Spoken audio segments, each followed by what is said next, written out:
À tous. Alors écoutez, j'ai décidé de refaire la vidéo sur la cellule primordiale. En toute honnêteté et en toute humilité, je me suis réécoutée et j'ai trouvé que c'était un peu monocorde et ennuyeux, la façon dont je vous le présentais. Alors c'était un extrait, en fait une lecture que j'ai faite et j'ai voulu y apporter un peu plus de ma couleur et être en résonance avec qui je suis. Donc, j'ai décidé de vous partager une expérience que j'ai vécue où les êtres de lumière m'ont introduit la cellule primordiale.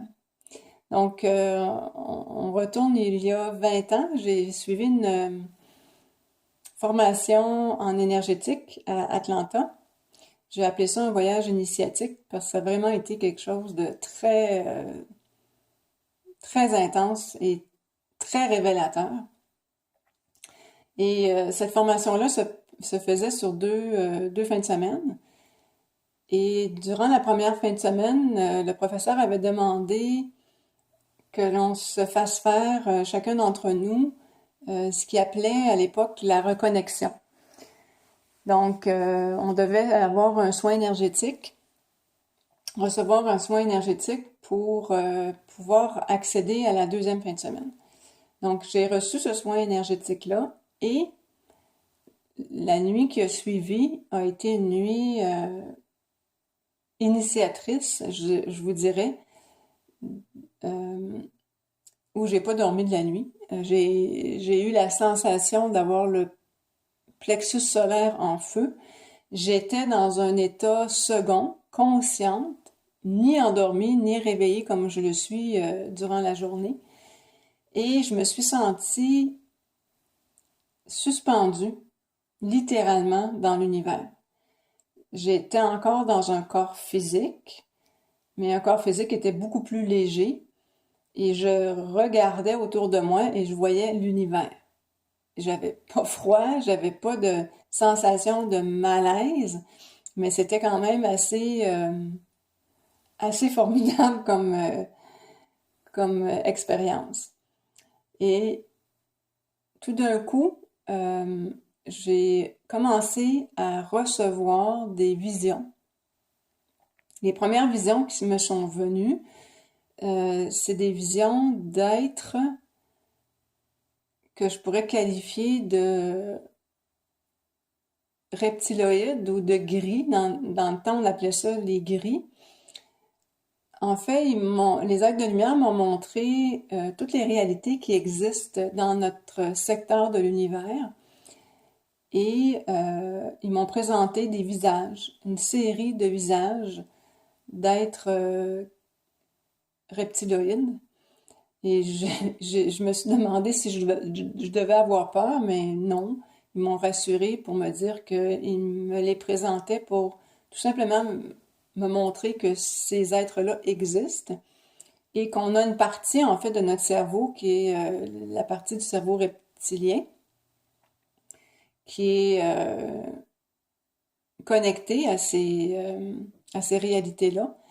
Donc, de ne pas avoir peur, que c'était tout simplement une présentation. Et par la suite, ils m'ont montré les êtres de lumière que sont les anges et les archanges et les maîtres ascensionnés. Ces êtres qui étaient dans des courants lumineux absolument magnifiques, qui remontaient des spirales, euh, comme si on était en ascension. C'était léger, c'était diaphane, c'était entouré de volutes de lumière, c'était vraiment magnifique. Et par la suite, ils m'ont introduite à le monde subtil des êtres qui s'occupent de notre planète, de notre environnement, de nos écosystèmes, que sont les gnomes, les fées, les elfes, les nymphes, les sylphes. Il y en avait beaucoup. Et ces êtres-là m'ont envahi de leur joie envahir, là, c'était vraiment très agréable. J'aimerais toujours être envahie de cette façon-là.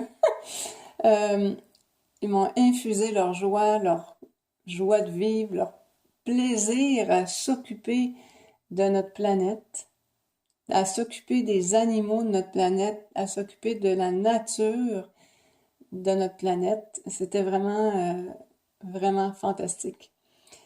Et par la suite, je me suis sentie comme une feuille qui flotte au vent, suspendue encore une fois dans l'univers, être en expansion, avoir la sensation d'être attachée, mais je n'étais pas attachée, c'était des filaments de lumière qui sortaient de moi, de partout, et qui recevaient, par l'intermédiaire de ces filaments-là, toute la lumière en provenance de la source, de la cellule primordiale. Ça a été mon premier contact avec elle, avec mon origine. Je recevais des codes lumineux, des particules lumineuses. C'est difficile à expliquer, j'ai de la misère à le mettre en mots. Euh, C'était plus dans un ressenti. Mais il reste que la journée qui a suivi cette nuit-là, j'ai été dans un état énergétique comme j'ai jamais connu dans ma vie. J'ai pas dormi de la nuit, puis je me suis pas sentie fatiguée de la journée du tout. Même ça a pris, je vous dirais, 2, 3 jours avant que je puisse redormir. Ça a été vraiment particulier. Et j'ai vécu un paquet d'expériences dans la semaine qui a suivi, entre les 2 fins de semaine, où les cartes magnétisées ne fonctionnaient plus. Je faisais un appel dans anciennement, j'avais pas de cellulaire à l'époque. Je faisais un appel dans une boîte téléphonique, je mettais 25 sous et je fermais le téléphone puis un paquet de change qui tombait. En tout cas, il y a eu plein d'événements comme ça qui ont qui m'ont comme un peu euh, troublée, mais en même temps, je savais que j'étais comme chargée d'une fréquence ou d'un taux vibratoire augmenté, puis ça faisait faire toutes sortes de changements dans mon environnement immédiat. Donc, cette expérience-là a été très forte, a été très intense, et c'est celle-là qui m'a en fait ouvert à la canalisation.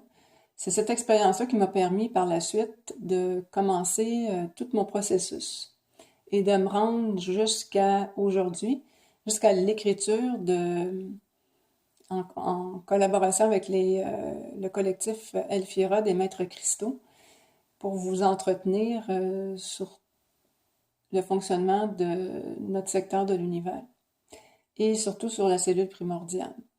Donc, j'ai appris que cette cellule primordiale est en fait une vibration absolument incroyable.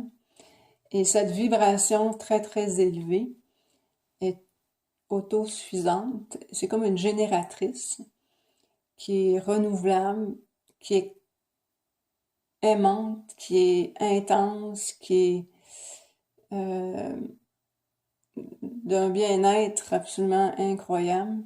Je sais que j'utilise beaucoup ce terme-là, mais je peux pas en utiliser d'autres parce que c'est à notre niveau, c'est vraiment le bon qualificatif. Et, ce qu'ils m'ont expliqué, c'est que c'est en fait la vie, la manifestation, c'est tout le temps en mouvement, en transformation, en transmutation. Ils ont utilisé les termes de redimensionnement, de transsubstantiation, que tout est en perpétuel mouvement. Ça s'arrête jamais, ça débute jamais non plus. Donc, il n'y a ni début ni fin à tout ça. Et la vie se manifeste tout le temps, que peu importe le niveau vibratoire, peu importe le niveau dimensionnel dans lequel on est. Ce qui rend, ce qui rend notre expérience particulière. On a choisi de naître dans les troisième et quatrième dimensions.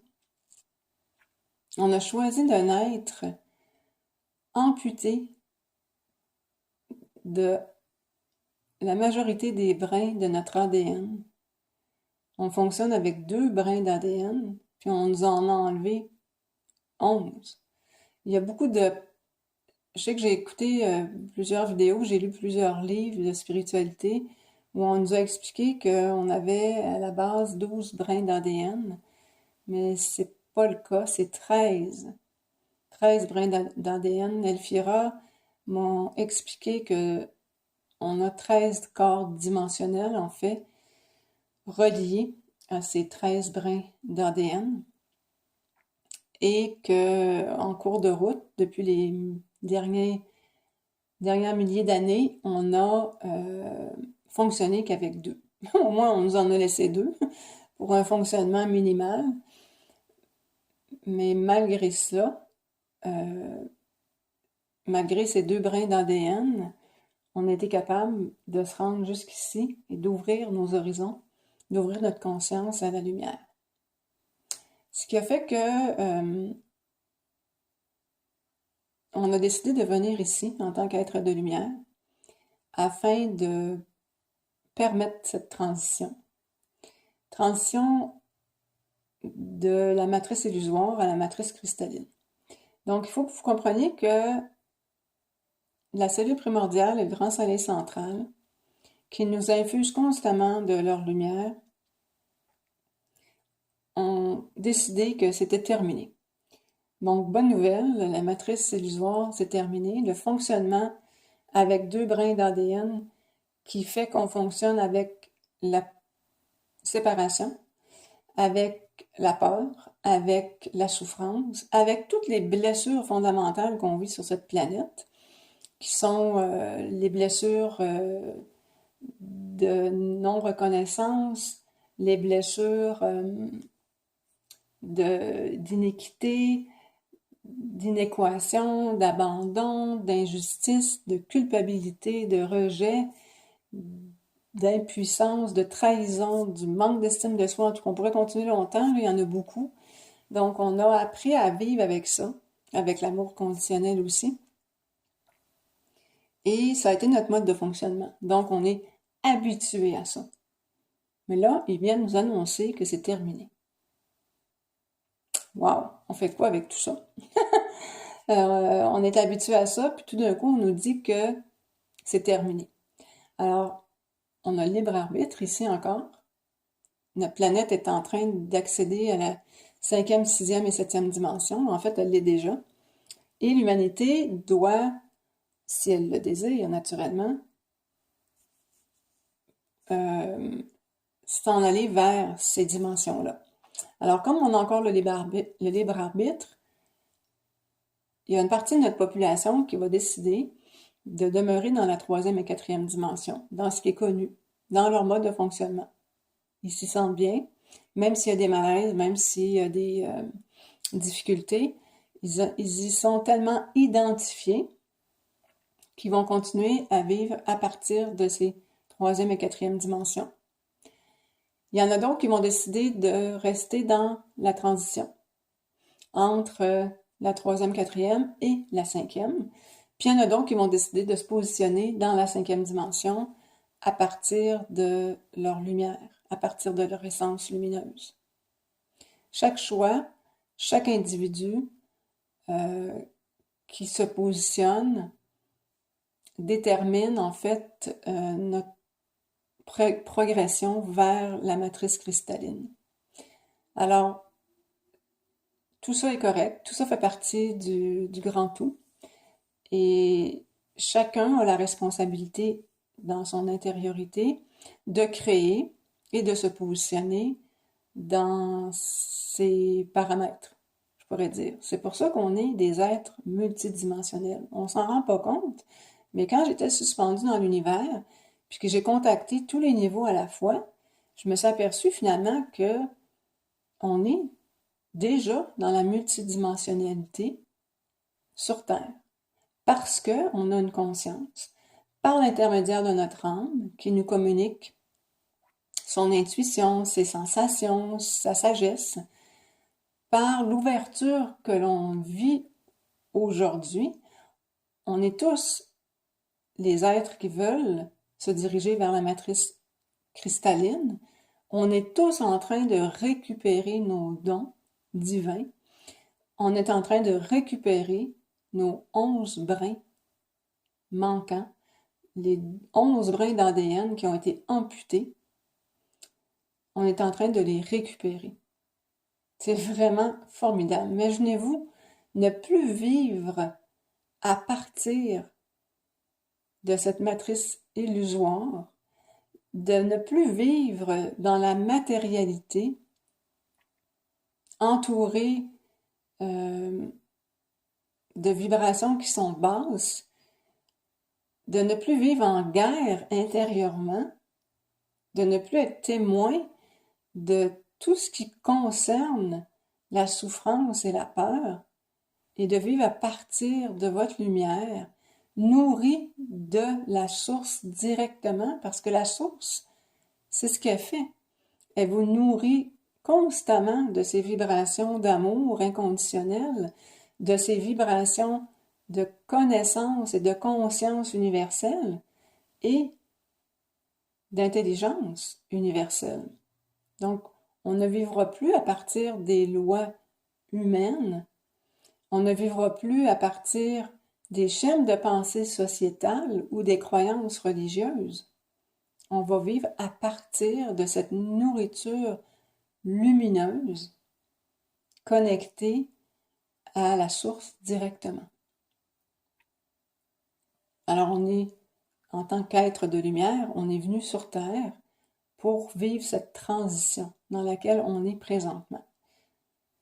C'est sûr que c'est pas toujours évident, c'est pas toujours facile, mais en ayant les connaissances, en ayant ressenti, c'est surtout ça, je pense que le message qu'Elphira, soit dans les soins énergétiques qu'ils font ou à travers la lecture des canalisations, c'est surtout ça qu'ils veulent que vous compreniez, c'est qu'il faut ressentir, il faut récupérer notre outil le plus important, qui est nos ressentis. Quand on a été amputé des 11 brins d'ADN, on a voulu nous enlever ça. Ils n'ont pas réussi.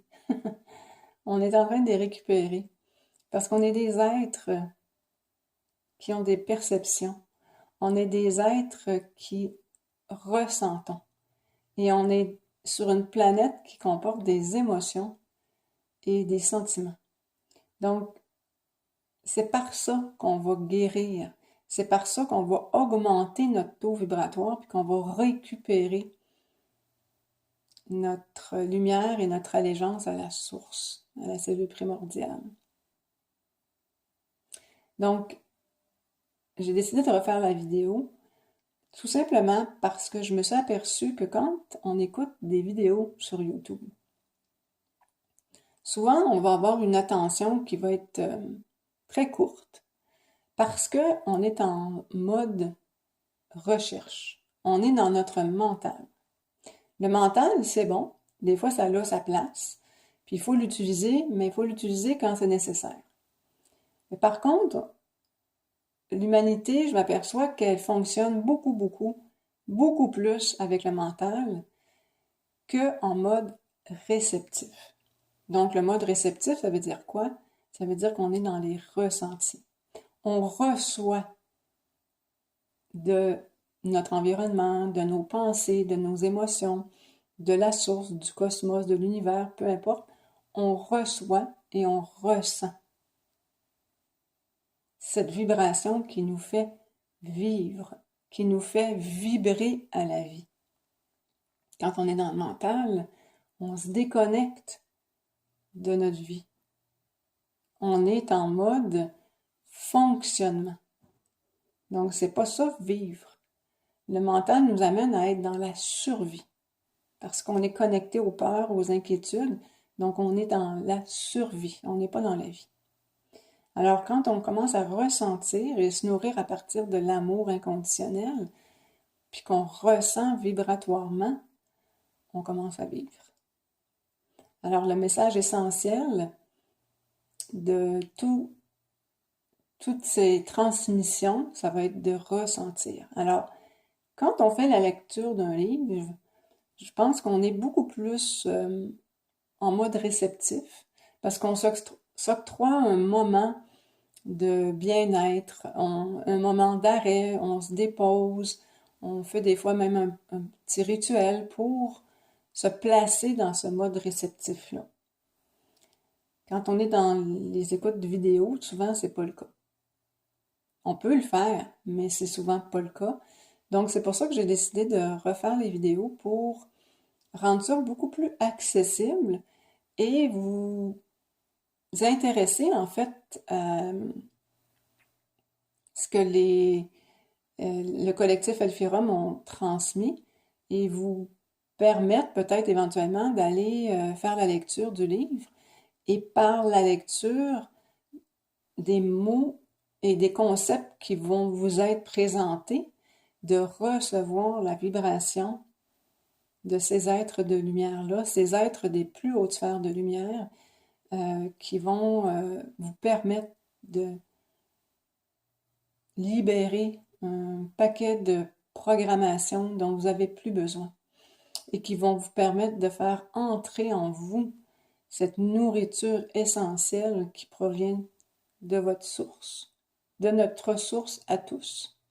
Donc c'est vraiment, vraiment très intéressant et de l'avoir expérimenté, de l'avoir ressenti, de l'avoir vécu, ben j'avais le goût de vous le partager. Puis en espérant que d'autres comme moi vont le vivre et vont l'expérimenter aussi, pour qu'on puisse tous, main dans la main, s'ouvrir en conscience et continuer notre beau cheminement vers la lumière, vers la matrice cristalline.